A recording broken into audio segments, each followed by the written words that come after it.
Bom dia para vocês, que eu ainda não dei bom dia no refeitório ou em algum outro lugar. Um prazer estarmos de volta aqui, é ou não é? Esse é o dia que o Senhor fez para que nós nos alegrássemos e nos debruçássemos na sua palavra. Amém? Por isso, podemos estar contentes com isso. E ontem eu tinha falado para vocês que a gente ia fazer que a gente começou falando da questão de identidade e que hoje a gente falaria primeiro sobre a luz da eternidade, o que importa quando tudo vai bem, e que a luz da eternidade, o que importa quando tudo não vai tão bem. Não sei se vocês lembram disso, mas a gente tinha colocado essas duas como os nossos motivos da manhã. E eu ia começar falando sobre as coisas boas, mas quando a luz piscou ali,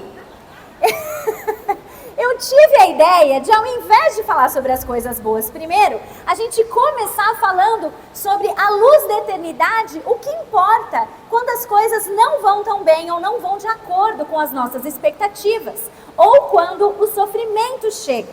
Então a gente vai começar por isso e depois do intervalo a gente vai falar sobre as coisas boas, tá bom? Eu quero lembrar vocês que ontem, não sei, tem alguém que não estava aqui ontem, que não assistiu? Ótimo, é por isso que eu, professora, faço revisão, entendeu? É importante a gente fazer uma revisão de conteúdo, entendeu? Uma coisa está na veia, eu não consigo tirar. Então eu vou fazer isso para que a gente possa então seguir. O que acontece? O que a gente viu ontem? Nós começamos meditando e refletindo em Eclesiastes 3, versículo 11, que falava para nós que Deus colocou no coração do homem um anseio pela eternidade. É uma coisa configurada de fábrica, nós nascemos com um buraco, um vazio, que é designado que seja preenchido somente por Jesus Cristo. Mas nós agora, porque temos a nossa identidade distorcida e não sabemos mais onde buscar a solução para a nossa vida, nós buscamos preencher o vazio da nossa vida com qualquer coisa criada e não pelo Criador. Então nós colocamos coisas no lugar que deveria pertencer somente a Ele, e isso nós entendemos que vai nos trazer satisfação, porque o mundo nos vende isso, ou a gente deseja tanto aquilo que a gente acha que a solução está ali. E a gente corre atrás disso, batalha, estuda, casa, tem filho, estuda como criar o filho, estuda como não criar o filho, estuda como alimentar o filho, estuda como educar o filho, e aí de repente o filho vai lá e não se comporta da forma como você programou que ele se comportaria para a sua glória, certo? E aí porque ele não se comporta da forma como você esperava para a sua glória, você fica desolada. E aí você percebe, eu não nasci para ser mãe. Eu não nasci, isso aqui não é pra mim, porque não é possível. Eu falo, ele não aprende. Ele não obedece às regras do meu reino.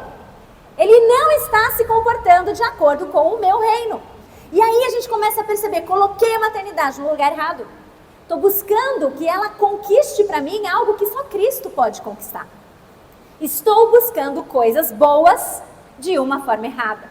E é assim que elas assumem o trono que elas não deveriam assumir no nosso coração.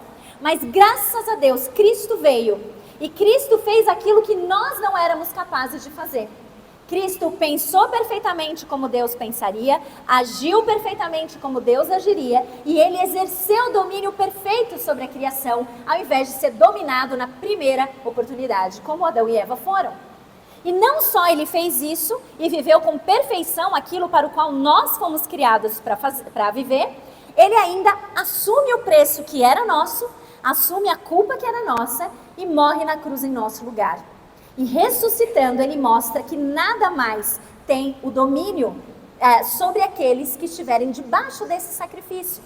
E hoje, nós que somos criadas para ser suas representantes, podemos voltar para esse plano original, não porque somos maravilhosas, não porque finalmente entendemos a maternidade, ou o propósito para a nossa carreira, ou como ser esposa, ou como ser qualquer outra coisa que você possa preencher aí, mas porque Cristo já fez tudo. Porque Ele já fez tudo. Agora é possível para mim ser a sua representante e passar a vida aqui aprendendo a pensar como ele pensaria, agir como ele agiria e exercer domínio sobre algo, qualquer coisa criada, porque foi para isso que ele nos colocou aqui, certo? Então é com esse prisma que a gente olha agora e pensa assim, à luz da eternidade, como que eu devo viver? Deus colocou esse vazio que só pode ser preenchido por Ele. E agora eu vivo aqui, esperando o dia em que eu estarei lá, mas eu ainda estou aqui. Não é sem propósito que a gente não é simplesmente arrebatada no momento da salvação.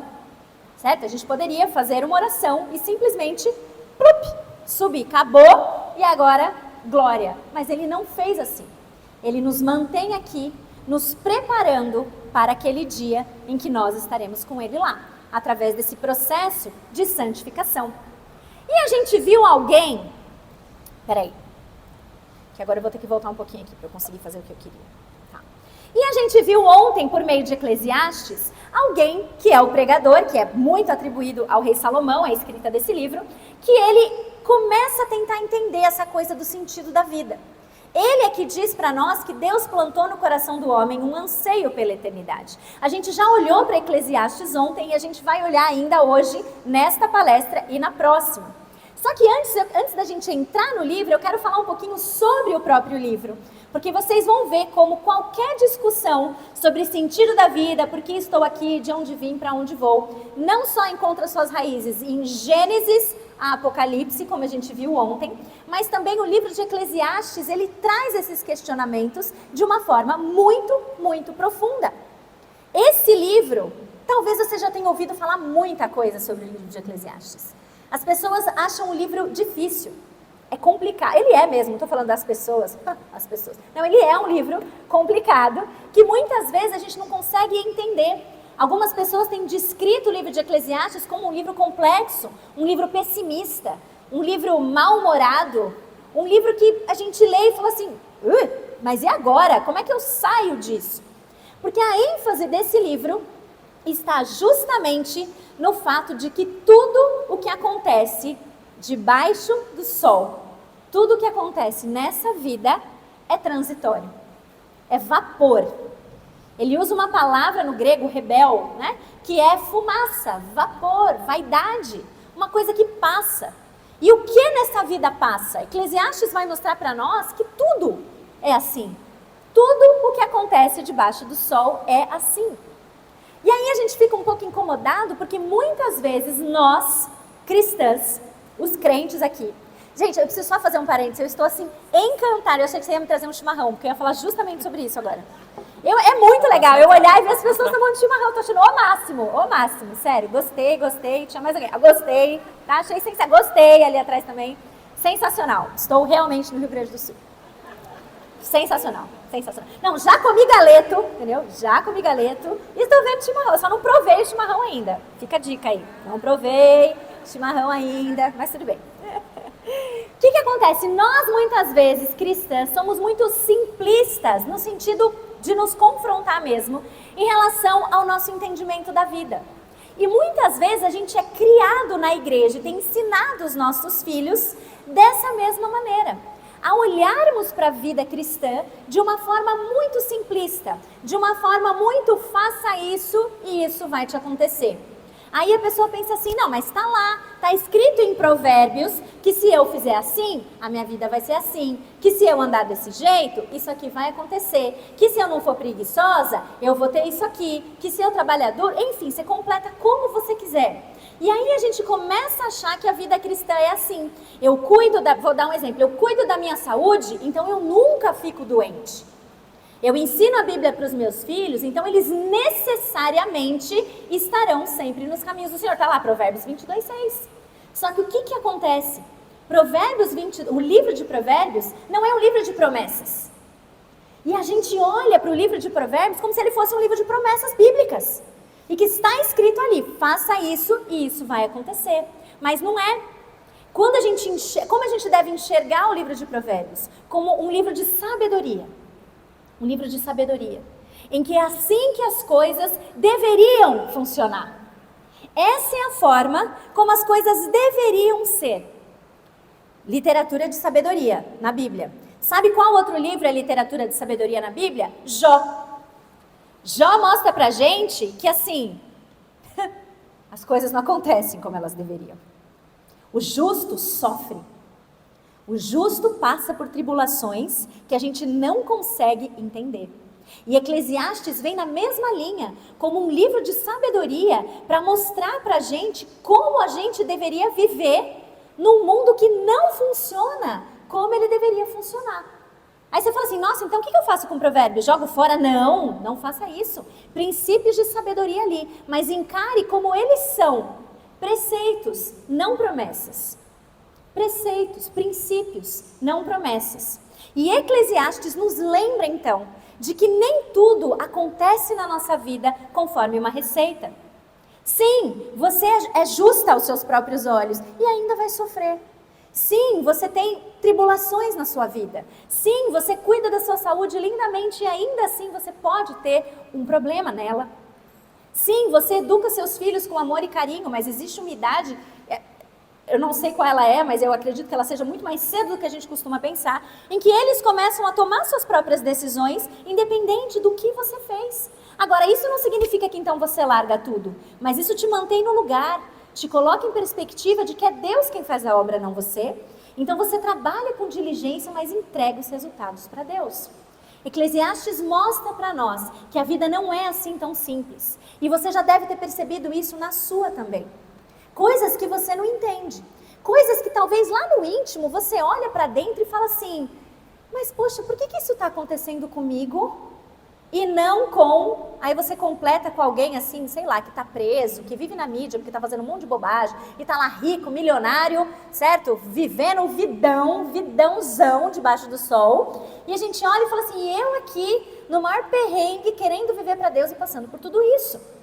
Né? Assim, tem várias coisas erradas nessa comparação, mas a primeira que a gente vai se deter é justamente essa. As coisas não funcionam da forma como elas deveriam. E é por isso que quando Eclesiastes vem com esse balde de água fria na perspectiva de tanta gente, nos mostrando que é assim que a vida funciona, não funciona da forma como deveria funcionar, e ontem a gente já entendeu por quê, por causa do pecado.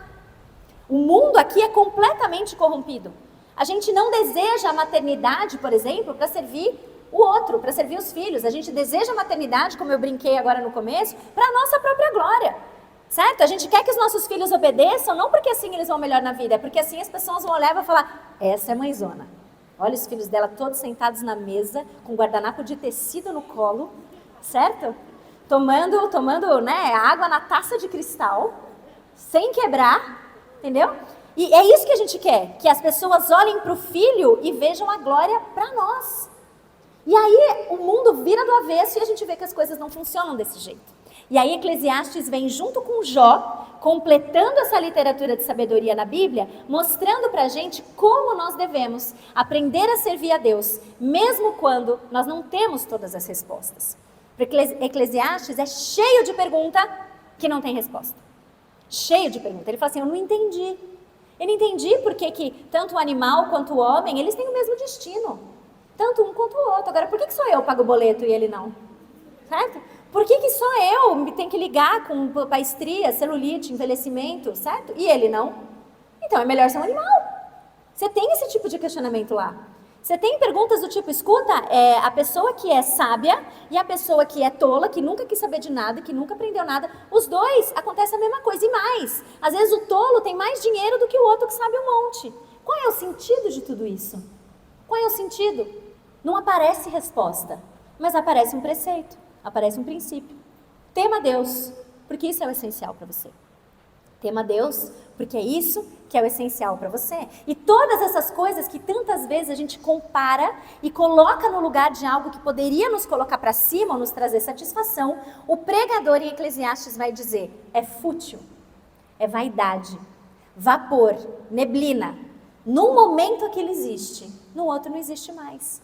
E tudo aqui embaixo do sol é colocado em Eclesiastes como vaidade. Não vale a pena ancorar a sua vida nisso. Não vale a pena buscar sentido nessas experiências daqui debaixo do sol, porque elas não podem nos satisfazer. Por que elas não podem? Porque nós temos plantado no nosso coração o anseio pela eternidade, que não vai se satisfazer com experiências terrenas. certo? E ele meio que vai transitando ao longo do livro de Eclesiastes por vários lugares, procurando onde está o sentido das coisas. E o Garófalo, naquele livro Isso é Filtro Solar, ele fala de uma forma interessante, porque quando você pega Eclesiastes e lê do começo ao fim, você vai perceber que às vezes os assuntos eles meio que voltam. Ele fala um pouquinho de sabedoria, de conhecimento, aí ele fala assim, não, procurei aqui, não está aqui. Então agora eu vou para outro lugar, agora eu vou procurar nos prazeres. Ele procura, não está aqui. Aí, quando ele vai procurar em outro lugar, ele se depara com um monte de coisa ruim. Ele se depara com morte, sofrimento, opressão, violência. Ele fala, bom, não está aqui. Aí o Garófalo fala assim, sabe quando você tem aquela sensação de que você perdeu alguma coisa em casa e você sai procurando? Você sai procurando em todo canto e você não achou. E você está indignada, porque você fala assim, não é possível que não está aqui, tem que estar aqui. Aí você volta para a cozinha que você já procurou e começa a procurar de novo. Só que dessa vez você está abrindo gavetas, está olhando embaixo do armário. Já viveram isso? Graças a Deus não é só comigo, certo? Essa sensação de perder as coisas. E essa é a sensação do pregador. Por que é cíclico? Porque ele fala, não é possível que não está na sabedoria, eu tenho que voltar para lá, deixa eu ver se não está aqui mesmo. E aí ele volta, e em um outro capítulo ele volta, falando, não é possível que não está nos prazeres, eu não me neguei nada nesse mundo, não é possível que a alegria não está aqui. Então esse livro ele assume essa característica um pouco cíclica de alguém questionador, inconformado, porque não está encontrando sentido em nada do que essa vida pode proporcionar. Ele procura em todo canto. Ele procura em todo canto. E como eu disse, agora deixa eu voltar aqui pro de agora.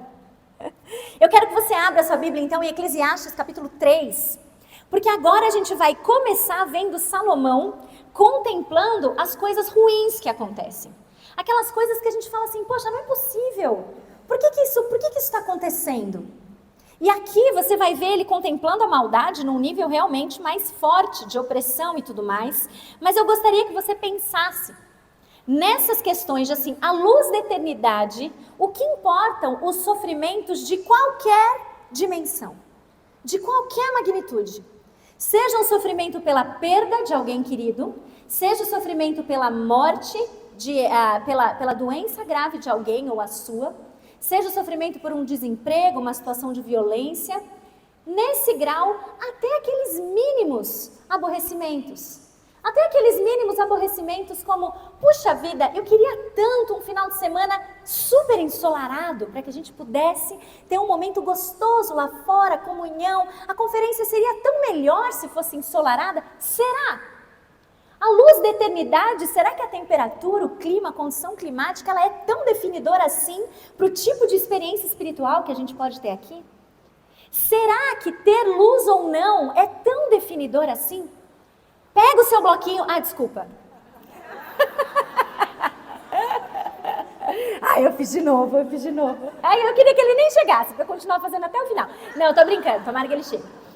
Então, mas o que acontece? Será, de novo, que essa questão do bloquinho, será que isso deixa a gente aborrecida? Agora eu tô falando indiretamente para o pessoal da organização, porque não é para deixar. Não é para deixar, sabe por quê? Porque Deus está no controle até do bloquinho que não chega. Amém? Deus está no controle da meteorologia. Ele está no controle de quem chegou, de quem demorou para chegar, de quem foi comprar sapato e se perdeu. A gente soube, viu? A gente soube.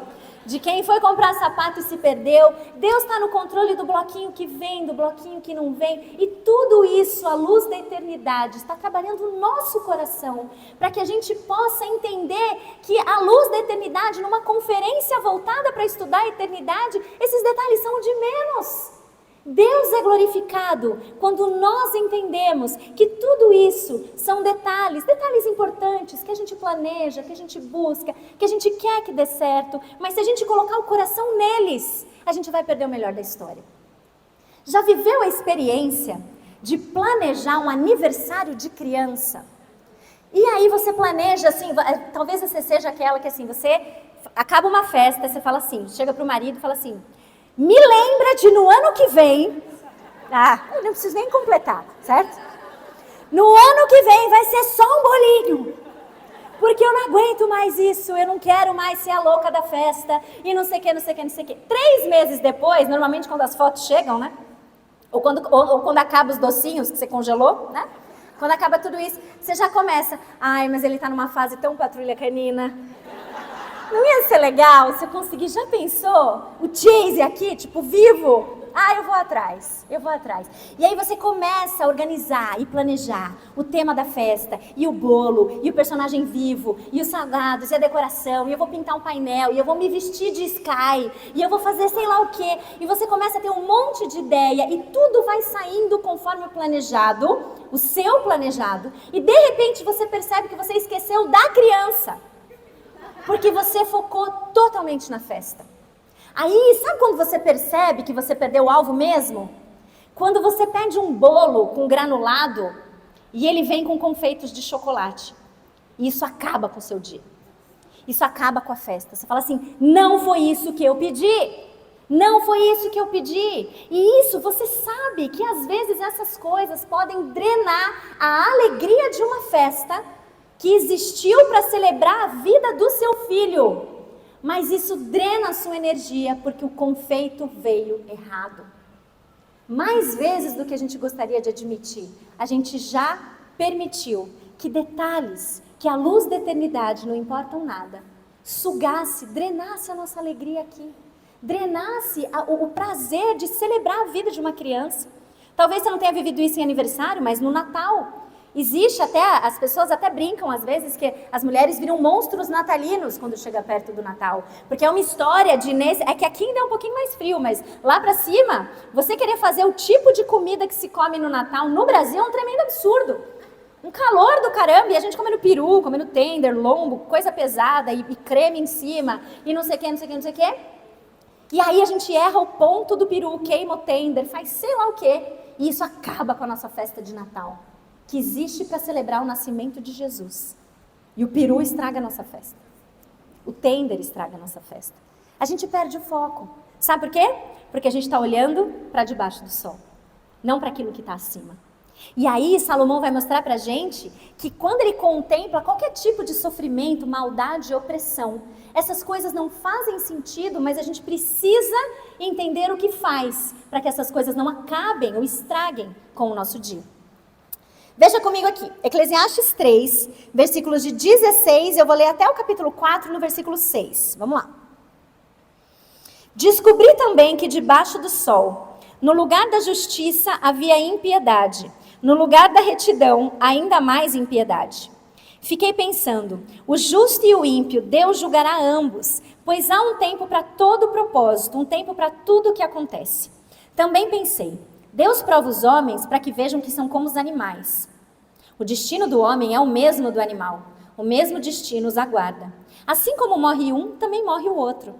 Todos têm o mesmo fôlego de vida. O homem não tem vantagem alguma sobre o animal. Nada faz sentido. Todos vão para o mesmo lugar. Vieram todos do pó e ao pó todos retornarão. Quem pode dizer se o fôlego do homem sobe às alturas e se o fôlego do animal desce para a terra? Por isso concluí que não há nada melhor para o homem do que desfrutar do seu trabalho, porque esta é a sua recompensa. Pois quem poderá fazê-lo ver o que acontecerá depois de morto? De novo olhei e vi toda a opressão que ocorre debaixo do sol. Vi as lágrimas dos oprimidos, mas não há quem os console. O poder está do lado dos seus opressores e não há quem os console. Por isso considerei os mortos mais felizes do que os vivos, pois estes ainda têm que viver. No entanto, melhor do que ambos é aquele que ainda não nasceu, que não viu o mal que se faz debaixo do sol. Descobri que todo o trabalho e toda a realização surgem da competição que existe entre as pessoas, mas isso também é absurdo, é correr atrás do vento. O tolo cruza os braços e destrói a própria vida. Melhor é ter um punhado com tranquilidade do que 2 punhados à custa de muito esforço e de correr atrás do vento. Deve ficar até aquele silêncio, ainda mais com um trovão de fundo, né? A gente termina a leitura assim meio... Tá na Bíblia isso? É porque é óbvio, você fala assim, tava na TPM, só pode para escrever um negócio desse, né? Que clima! O que está acontecendo aqui? O que está acontecendo aqui é que o pregador agora, ele está contemplando a maldade. E ele está olhando a realidade nua e crua de um mundo caído. De um mundo completamente corrompido, manchado pelo pecado, em que eu, você e ele vivemos. Um mundo que não funciona como era para funcionar. A injustiça está em todo lugar. A maldade está em todo lugar. Coisas que nos incomodam ou que nos desagradam nos mais diferentes níveis, estão em toda parte, inclusive onde deveria reinar a justiça. Nós estamos passando por uma semana assombrosa em que o assassinato de bebês não nascidos está sendo votado numa instância que deveria prezar pela justiça e pela vida harmoniosa do nosso país. A gente assiste cenas como essa, estarrecidos, pensando não é possível que alguém considere viável em qualquer instância a defesa de algo assim. E a gente poderia extrapolar, é muito fácil quando a gente vai para longe, mas a gente vê no nosso país das mais diferentes formas. Pessoas puxam o tapete umas das outras, no trabalho, na igreja. Pessoas competem por ministérios que consideram mais relevantes, querem ser mais vistos do que outros. Pessoas roubam, pessoas matam, pessoas traem, fofocam, julgam, comem demais, bebem demais, vivem uma vida sem controle nesse mundo que é totalmente corrompido. No capítulo 4, versículo 1, ele vai expor para nós essa realidade terrível que nós vivemos nesse mundo corrompido. Sim, aqui é difícil, aqui é manchado pelo pecado, tudo é manchado pelo pecado, até mesmo as coisas boas. Olha lá o que ele coloca no capítulo 4, versículo 4. Eu descobri que todo trabalho e toda realização surgem da competição que existe entre as pessoas. E isso também é absurdo, é correr atrás do vento. Ou seja, o trabalho que Deus nos criou para fazer, que nós fôssemos produtivos, que nós dominássemos, desenvolvêssemos a criação, até isso. Até uma coisa boa agora é manchada. A gente trabalha por inveja, a gente trabalha por aparecer. E isso não é só o trabalho secular, entre aspas, mas no meio cristão, dentro da igreja, ministérios são disputados. Nem isso. Onde eu achava que eu poderia fincar minha identidade, quem é você? Você normalmente começa pela sua identidade, pela sua ocupação, você fala da sua família. E tudo isso, o pregador está mostrando para nós, está infectado, contaminado por essa realidade do mundo caído. Então, é poeira o que nos aguarda. E lembra que eu falei no começo? Ele vai falando, a gente viu aqui no capítulo 3. Ele começa a olhar e fala assim, escuta, no final das contas, a gente deve ser igual a um animal. Não é? Os dois têm o mesmo destino. Será que é isso mesmo? Porque se for, é melhor ser um. É isso que ele acaba pensando, ele coloca exatamente essa reflexão. Como eu brinquei no começo, por quê? O animal não tem boleto para pagar, o animal não precisa se preocupar com celulite, o animal não perde o óculos e fica procurando e acha dentro da geladeira, né? Esse tipo de coisa não acontece com eles. Parece que para os animais é chegar, comer, dormir e ir embora. Então, se a nossa vida for igual a deles, é melhor ser um. Aí você fala assim, não, mas eu estava aqui ontem, nossa vida não é igual a deles. É ou não é? A gente precisa começar a questionar e conectar esses pontos. A gente vive num mundo hoje que fala que homens e animais são iguais em dignidade. E assim, essa frase é muito complicada. Ela é capciosa. Porque assim, nós devemos cuidar dos animais, sem dúvida nenhuma. Mas não porque a gente é igual em dignidade. Deus criou ambos, mas os animais foram criados conforme a sua espécie. Nós fomos criados à imagem e semelhança de Deus. Não, minha irmã, nós não somos iguais aos animais. Não, nós não somos. Nós devemos cuidar deles, exercer domínio sobre eles, mas não, nós não somos iguais a eles. Nós somos imagem e semelhança de Deus. Olha como é sutil, como uma frase que parece bonita, que você fica pensando, é mesmo, preciso cuidar melhor do meu gato. Você deve cuidar, mas porque você é uma boa cristã e exerce mordomia sobre a criação. Uma boa mordomia sobre a criação. Mas você é criada à imagem e semelhança de Deus. Certo? Mas, se tudo que existe nessa vida é ela própria, se eu não consigo olhar para o que está acima do sol, se a luz da eternidade eu não consigo enxergar nada, aí é difícil a gente ver sentido nessas coisas. E aí é preciso que alguém de fora do sistema, que alguém de acima do sol, mostre para nós como as coisas realmente são. Porque senão, quando a gente olha para isso, quando a gente liga a TV, quando a gente começa a enxergar o mundo ao redor, quando a gente enxerga o nosso próprio coração, a gente fala, a gente dorme mal. A gente fala assim, não é possível. Isso aqui está muito ruim. Muito ruim. Mas misturado com tudo isso, o pregador coloca pra gente ali o entendimento de que tem alguma coisa a mais. Tem alguma coisa acima do sol. E se sim, veja lá, capítulo 3, versículo 17. Fiquei pensando, o justo e o ímpio, Deus julgará ambos. Pois há um tempo para todo propósito, há um tempo para tudo que acontece. Ele está perdido, ele não está entendendo nada, mas ele sabe, não, peraí, tem alguém. Tem alguém que vai fazer sentido para tudo isso. A justiça, ela vai acontecer.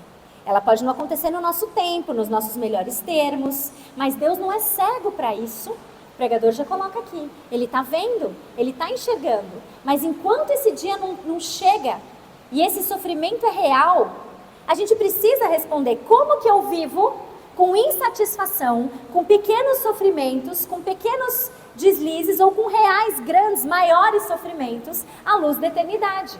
Porque é no sofrimento que a gente vacila. Quando está tudo bem, quando está tudo em ordem, planejamento chega em ordem, confeito do bolo é o que você pediu, a roupa da Sky serviu, o Chase chegou, certo? Quando tudo isso acontece, é fácil a gente viver feliz, é fácil a gente viver satisfeito. Mas e quando não? E quando tudo está errado? Vamos falar mais na real. E quando vem a doença? Quando vem aquele exame que não está com o resultado que a gente imaginou ou queria? Quando alguém confirma que aquela mancha é câncer mesmo? Quando a gente perde o emprego? Quando um filho adoece? Quando um filho não chega a nascer? Quando nós somos roubados, violentadas de alguma forma, traídas? Quando o nosso nome é acusado injustamente? À luz da eternidade, como eu respondo? Aí eu vou te convidar para ir comigo lá para Filipenses. Lá para Filipenses capítulo 1. Porque Filipenses é uma carta extraordinária, que nos ensina muito sobre como a gente vive quando as coisas não vão bem. E ela é muito linkada com Eclesiastes, porque o foco em Filipenses o tempo todo é que a gente não se firme nas coisas daqui, mas que a gente entenda para onde a gente vai, de quem nós somos, porque é aí que está o nosso segredo para a luz da eternidade suportar os sofrimentos inevitáveis que a gente vai viver aqui. Ele, Paulo, que escreve essa carta, a gente conhece o capítulo 4, ele aprendeu o segredo de viver contente em toda e qualquer situação. E a gente pode ter a certeza disso porque quem escreveu essa carta, que é considerada a mais alegre da Bíblia, estava preso quando escreveu. Ele estava preso. E ele escreveu uma carta para animar quem estava fora da prisão. É muito louco. Não pode ser daqui. Só pode ser algo preenchido com alguma coisa maior do que aquilo. Só pode ser, certo? E ele entendeu e aprendeu a ser contente no meio do sofrimento, porque ele tem a resposta para esse monte de perguntas do pregador. Paulo sabia que os sofrimentos aqui são inevitáveis. E nós precisamos ter isso em perspectiva. Nós vamos sofrer aqui. Nós não temos promessa do contrário. Os sofrimentos nessa vida, eles são inevitáveis. Paulo, inclusive, aprendeu isso muito cedo. Quando ele foi chamado, Deus falou para ele, falou para Ananias, vai, é Saulo mesmo que eu quero, porque eu vou mostrar para ele o quanto importa sofrer pelo meu nome. Ele já entrou na vida cristã sabendo que não ia ser fácil. Então, minhas amigas, à luz da eternidade, enquanto estamos aqui, a gente precisa ter essa certeza. Sofrimento vai existir. Pequenas insatisfações, grandes sofrimentos são inevitáveis. Todos nós estamos suscetíveis a isso. A gente não pode escapar de doença, de problema de relacionamento, morte, tragédias e dificuldades. Isso é parte de um mundo caído. E ontem eu estava lembrando, hoje cedo, estava lembrando com a Vasti quando foi que a minha bolha estourou e eu entendi isso, eu finalmente entendi que sim, cristãos sofrem. Porque quando eu era criança, eu achava que não. Eu achava que a gente era meio blindado, assim, sabe? Tipo, você está com Jesus, então nada te aflige. Aí um dia eu fui toda animada, assisti, e era a Vasti que estava cantando, inclusive, tá? Fui assistir uma peça no PV em São Paulo, chamada Ponte de Sangue, que era a biografia dos 5 missionários que foram lá evangelizar os Aucas. Lembram disso? Quem conhece a história? Tem ainda o Portais do Esplendor na livraria, Ellen? Ou já acabou? Tem? Tem 1? 2, não consegui ver porque você é da cor do tijolo. 1, tá bom. Ela levantou a mão, mas ela é nude da cor do tijolo, eu não vi a mão. Põe na blusa assim, ó, que dá contraste. Tá vendo? Agora eu consegui ver. Ué. Gente, é isso, a coloração da Ellen é cor de tijolo. Podem depois dizer isso pra ela, tá? Mas através dos Portais do Esplendor é a biografia, né, é a história deles, e mostra que realmente 5 missionários indo evangelizar o povo Auca são assassinados brutalmente na chegada. Na chegada. E eu lembro que quando eu vi aquilo, eu falei, não é possível. Não, eles vão ressuscitar. Eles vão ressuscitar. E não, eles morreram. Eles morreram. Porque nós vivemos aqui num mundo em que a gente não está isento disso. E nós vemos irmãos hoje sendo decapitados porque professam a fé em Jesus. Nós vemos meninas sendo sequestradas, abuso dentro da igreja. No mundo nós vamos passar por aflição, mas esse versículo conhecido não termina assim. No mundo nós passaremos por aflições, mas tem de bom ânimo porque eu venci o mundo. Eu venci o mundo. Então, aceitar a realidade do sofrimento é uma parte importante da nossa batalha por entender como viver aqui no meio das aflições. E em Filipenses capítulo 1, versículos de 12 a 18, a gente tem muito a aprender sobre isso, e eu vou dividir isso em 3 pontos para facilitar você você anotar isso, certo? Você pode anotar aqui, ó. Eu trouxe aqui na frente para ensinar vocês como é que vocês usam esse bloco enquanto o definitivo não chega, tá bom? Ele tem uma página, ele tem uma segunda aqui embaixo, certo? Ele tem a terceira, tá aqui, é muito criativo, eu achei o máximo, cara. E ele tem aqui atrás também. Pode usar esse bloco enquanto o outro não chega. E vamos lá, Filipenses 1, de 12 a 18. Leia comigo. Quero que saibam, irmãos, que aquilo que me aconteceu tem, ao contrário, servido para o progresso do Evangelho. Como resultado, tornou-se evidente a toda a guarda do palácio e a todos os demais que estou na prisão por causa de Cristo. E os irmãos, em sua maioria, motivados no Senhor pela minha prisão, estão anunciando a palavra com maior determinação e destemor. É verdade que alguns pregam Cristo por inveja e rivalidade, mas outros o fazem de boa vontade. Esses o fazem por amor, sabendo que aqui me encontro para a defesa do Evangelho. Aqueles que pregam Cristo por ambição egoísta, sem sinceridade, pensando que me podem causar sofrimento enquanto estou preso. Mas o que importa? O importante é que de qualquer forma, seja por motivos falsos ou verdadeiros, Cristo está sendo pregado e por isso me alegro. Eu vou ler até aqui. Então, o primeiro ponto que a gente pode aprender sobre isso, alguém que tem o foco na eternidade vai nos ensinar que nós encontramos contentamento para viver as nossas aflições nesse mundo caído, quando a gente reconhece que Deus está trabalhando no meio dessas dificuldades. Ele não está em silêncio e Ele tem um propósito para essas dificuldades. Sejam as mais corriqueiras, sejam as mais difíceis e avassaladoras. Ele está trabalhando em meio a isso. Paulo fala de cara que o fato dele estar preso tem servido para a proclamação do Evangelho. Com a prisão de Paulo, gente, não foi só possível falar de Cristo lá para a guarda do palácio toda, mas também porque Paulo estava preso, outras pessoas se animaram para ir pregar também. Certo? E assim, é claro que a gente precisa entender que então não é para a gente sair procurando dificuldades, mas para dar perspectiva para elas. Deus está trabalhando. E porque Paulo tinha essa perspectiva, ele estava alegre mesmo preso. Então assim, já vê se pode. Olha só, agora não só a guarda do palácio inteira está evangelizada, porque eu estou aqui e eu não me seguro e eu estou falando do evangelho para eles, como agora porque está vazando a notícia de que eu estou preso, as pessoas têm falado, o evangelho tem avançado. Olha que perspectiva boa. Quando a gente olha dessa mesma perspectiva de Paulo, ao invés de a gente ficar com aquelas perguntas que o pregador não consegue responder, a gente começa a reconhecer essas aflições como misericórdias de Deus. Ele está trabalhando. Ele está trabalhando. Nós sofremos porque os homens ou as circunstâncias nos assolam, mas nós sofremos porque o nosso Deus, que é soberano e não perdeu o controle de nada que nos acontece, permite. Isso pode ser difícil de entender muitas vezes, mas Ele está agindo para o nosso benefício. o nosso benefício de sermos aquilo que fomos criadas para ser, suas representantes, aprendendo no meio da dificuldade a pensar como ele pensa, a agir como ele agiria e a exercer domínio. É isso que ele está fazendo. Os sofrimentos, o Garofalo disse na conferência Fiel esse ano, e eu não esqueço essa frase, até a pessoa mais ímpia ou o mal mais avassalador que possa nos afligir, ou que possa afligir a nossa nação, tem coleira. Ele segura. Deus está no controle, mesmo quando parece que não está. Ele está trabalhando. E um segundo ponto que a gente aprende com Paulo aqui, a gente encontra propósito, a luz da eternidade para viver o sofrimento, quando a gente age da maneira que Deus agiria, mesmo no meio da tribulação.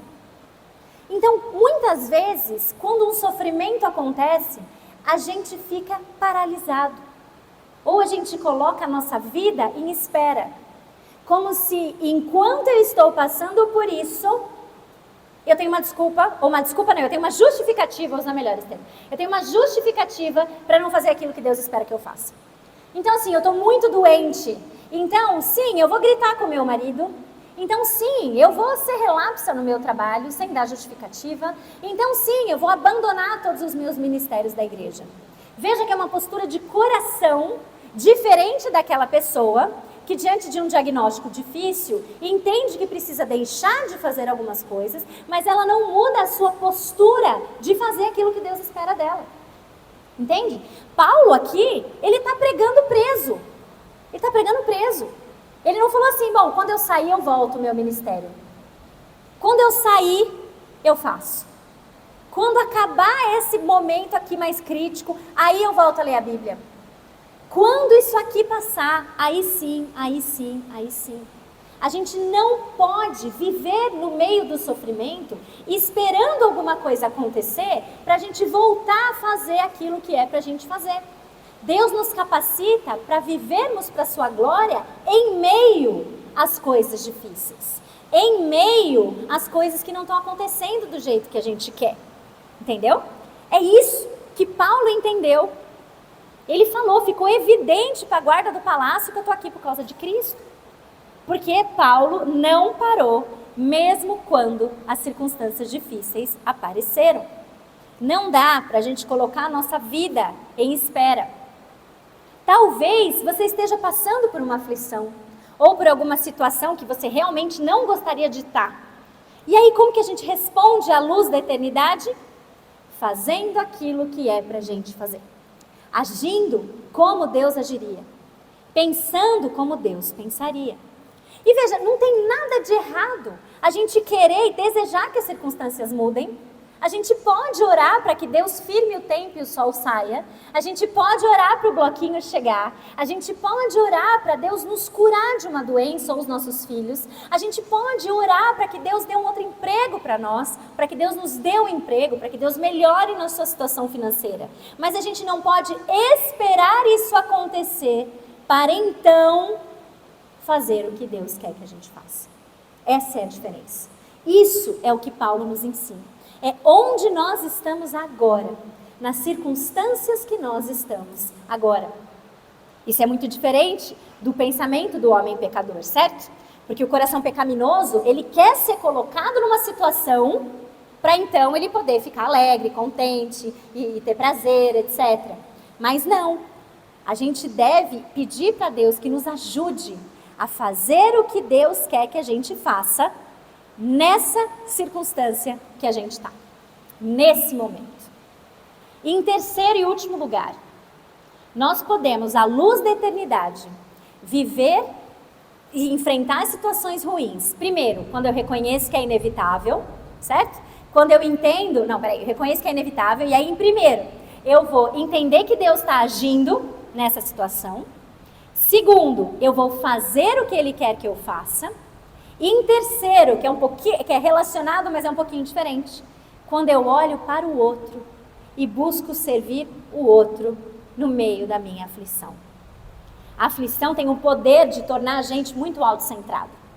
Eu estou doente, então eu quero todo mundo em volta.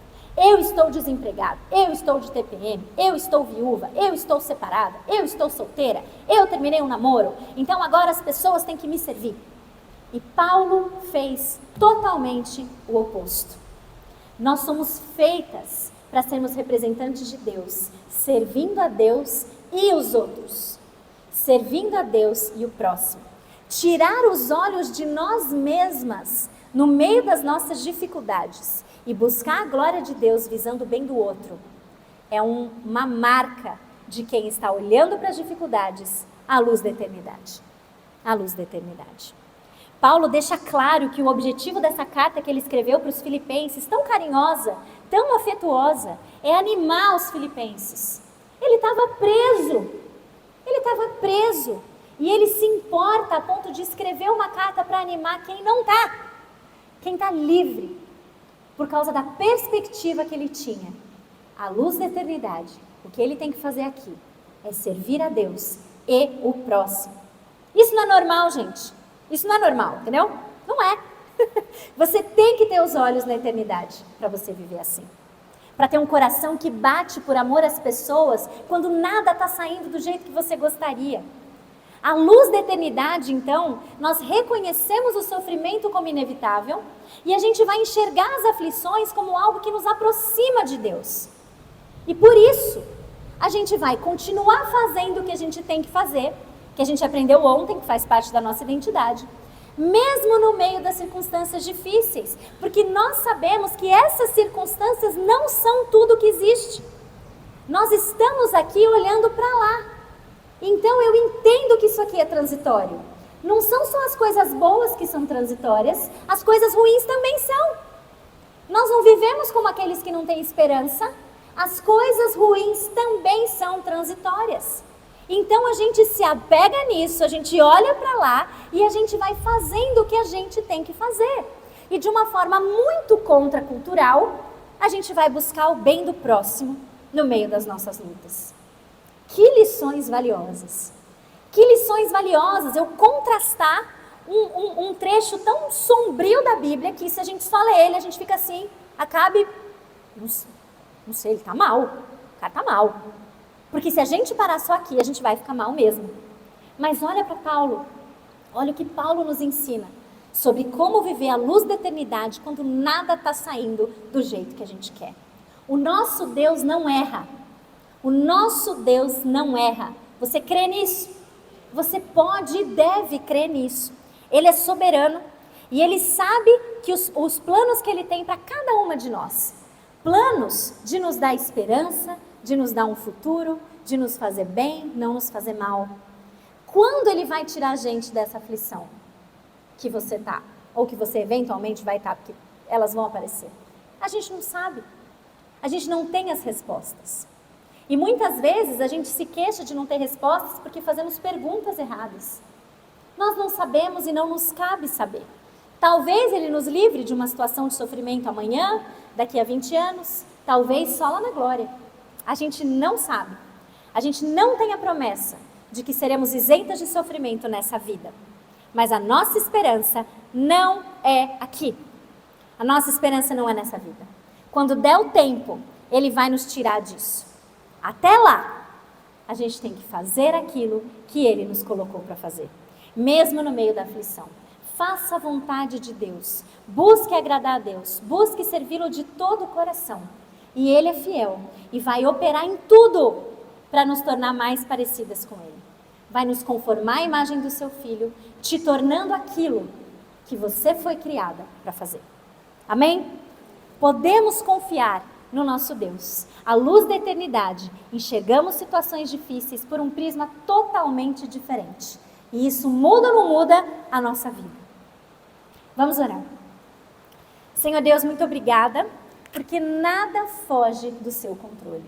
Nenhum detalhezinho, nenhuma coisa grande. O Senhor está no controle de tudo. Sabemos que circunstâncias nos aborrecem, circunstâncias nos frustram, nos levam a graus muito grandes de sofrimento, mas nós colocamos todas elas aos pés do Senhor Jesus, sabendo que a nossa vida não se resume, não se limita ao que está debaixo do sol. E Senhor, quando a gente olha para as coisas difíceis, às vezes é difícil imaginar que a nossa vida não se limita só a isso. Por isso, Senhor, dá-nos perspectiva da eternidade. Ajuda-nos a entender que nesse mundo é assim mesmo. Nós vamos enfrentar sofrimento, mas que a gente olhe para esse sofrimento como uma oportunidade de enxergar o Senhor agindo e que isso crie em nós o desejo de sermos parecidas com o Senhor, mesmo em meio a essas circunstâncias, fazermos aquilo que o Senhor nos colocou para fazer e servir o próximo. Ajuda-nos, Senhor, eu não conheço as circunstâncias da maioria que está aqui, mas o Senhor conhece o coração. Cura o nosso coração e nos ajuda a viver a luz da eternidade quando tudo vai mal. Em nome de Jesus. Amém. Obrigada.